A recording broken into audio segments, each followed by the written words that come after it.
Avec un sentiment d'urgence et un profond regret, nous nous trouvons face à une réalité qui a profondément ébranlé les esprits de millions de croyants. Le sanctuaire de Lourdes, lieu sacré et refuge spirituel, a été submergé par une vague de lettres envoyées par des personnes indignées, fidèles, comme le révèle l'évêque. Les paroles d'une fidèle, en particulier, résonnent avec une intense mélancolie. Pour elle, comme pour beaucoup d'autres, les bras qui représentaient autrefois l'accueil et la pureté de l'Immaculée Conception portent désormais une ombre de douleur et de controverse, dont un reflet douloureux orne les murs de ce sanctuaire vénéré. Ce grave bouleversement spirituel soulève une question angoissante. Quel événement tragique a pu susciter une telle tempête d'émotions parmi les fidèles du monde entier, troublant la paix de la maison terrestre de notre Sainte Mère? À une époque de turbulences et de scandales qui ébranlent les fondements de l'Église catholique, un drame se déroule dans le cœur spirituel de millions de fidèles. Le sanctuaire de Lourdes, refuge de paix et de guérison, est désormais au centre d'une polémique qui menace d'éroder davantage la confiance dans l'institution ecclésiastique. Au centre de cette tempête morale et artistique se trouve le père Marco Rupnik, un jésuite dont l'art a magistralement orné les murs de plus de 200 églises et sanctuaires à travers le monde, y compris les sites sacrés de Lourdes, Fatima et même le Vatican.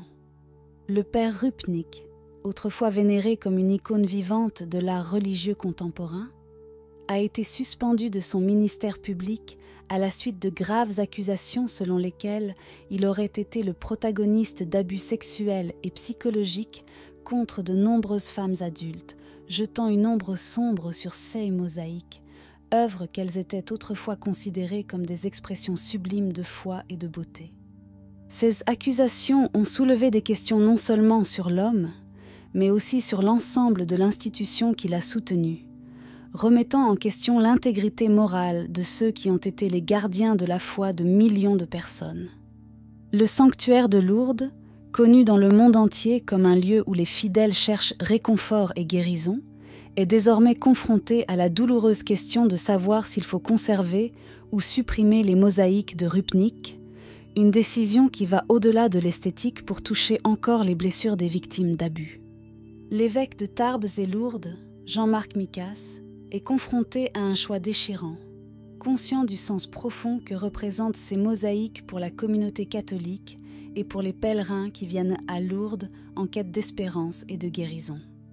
Ce dilemme éthique et spirituel est aggravé par le fait que le sanctuaire de Lourdes n'est pas seulement un lieu de dévotion mariale, mais un symbole mondial de la recherche de rédemption, un sanctuaire pour ceux qui portent le poids de la douleur et de la souffrance.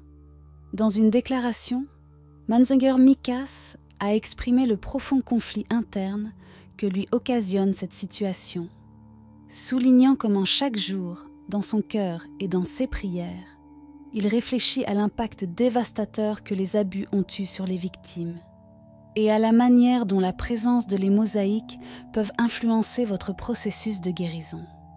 Le sanctuaire a constitué un groupe de réflexion composé de personnalités de la communauté religieuse, d'une victime d'abus, d'un expert en art sacré et d'un psychothérapeute, dans le but d'examiner la situation sous tous ses aspects et de prendre une décision qui honore la douleur. Des victimes, tout en reconnaissant le réseau complexe de foi, d'art et d'humanité que représentent les mosaïques. La décision prise à Lourdes aura un écho bien au-delà des limites du sanctuaire, influençant la communauté catholique mondiale et définissant éventuellement une nouvelle direction dans la manière dont l'Église aborde les œuvres d'art créées par des individus dont le comportement personnel contraste fortement avec les valeurs qu'ils défendent, prétendent représenter. Au milieu de cette tempête morale et spirituelle, le sanctuaire de Lourdes reste pour beaucoup une lueur d'espoir, un lieu où la recherche de guérison et de rédemption se poursuit, malgré les épreuves et tribulations auxquelles il doit faire face. Monsignor Micas, conscient des implications de chaque décision potentielle, se confie à la direction et à l'intercession de Marie, Notre-Dame de Lourdes, et à la miséricorde de Dieu, en espérant que tout chemin entrepris sera chargé de sens et d'espérance pour l'avenir. Pendant ce temps, le débat sur l'héritage du père Rupnik continue de faire rage. Certains le défendant en tant que figure artistique importante et d'autres appelant à une position plus ferme de l'Église contre les abus. Le diocèse de Versailles, près de Paris, a pris une position claire en annulant une commande précédemment confiée à Rupnik pour concevoir une nouvelle Église, soulignant une réticence croissante à s'associer avec des personnalités impliquées dans des scandales d'abus.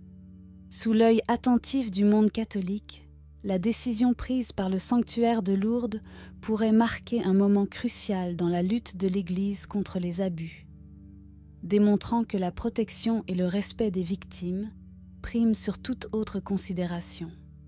À une époque où la foi de beaucoup est mise à l'épreuve, Lourdes a l'opportunité d'être un exemple de rédemption et d'engagement renouvelé en faveur de la justice et de la compassion. Mamzegger Mikas et le groupe de réflexion sont confrontés à un défi monumental, mais aussi à une opportunité unique de démontrer que l'Église peut et doit évoluer, en donnant la priorité au bien-être et à la guérison des victimes. Alors que Lourdes a offert espoir et guérison à des millions de personnes au fil des années, elle peut désormais offrir un exemple de responsabilité et de changement profond. Dans cette situation complexe et multiforme, une chose reste claire. La décision prise aura des répercussions qui dépasseront largement les murs du sanctuaire de Lourdes, influençant la perception de l'Église catholique dans le monde et, espérons-le, conduisant vers un avenir en quelle foi et confiance peuvent être restaurées chez ceux qui ont été blessés. Alors que le débat se poursuit et que la communauté mondiale attend en retenant son souffle, les prières et les espoirs de beaucoup vont à Lourdes, aux victimes d'abus et à tous ceux qui cherchent le chemin de la guérison et de la réconciliation. L'histoire de Lourdes, lieu de miracles et d'espoir, est loin d'être terminée. Au lieu de cela, il se trouve dans un nouveau chapitre critique, où les décisions prises aujourd'hui définiront son rôle dans le cœur des fidèles pour les générations à venir. Prions ensemble maintenant. Ô Sainte Vierge de Lourdes, refuge de la souffrance et de l'espérance des affligés, dirigez vers nous, pèlerins sur le chemin de la vie, votre regard maternel. Avec confiance, nous te confions nos cœurs lourds, nos peurs et nos espérances, demandant ton intervention devant ton Fils, pour la guérison du corps, de l'âme et de l'esprit. Enseigne-nous, ô Mère, le chemin de l'humilité et de la foi, afin que, au milieu des épreuves, nous puissions trouver la paix et reconnaître la touche aimante de Dieu dans nos vies. Rappelez-nous que, même dans les moments les plus sombres, nous ne sommes jamais seuls, car tu es toujours à nos côtés, nous guidant avec amour vers la lumière de ton Fils. Acceptez nos prières, ô Marie, et intercédez pour nous, afin que nous puissions recevoir la grâce dont nous avons besoin et partager votre amour et votre compassion avec le monde. Amen. Si vous avez aimé la vidéo, commentez Amen. Que Dieu te bénisse.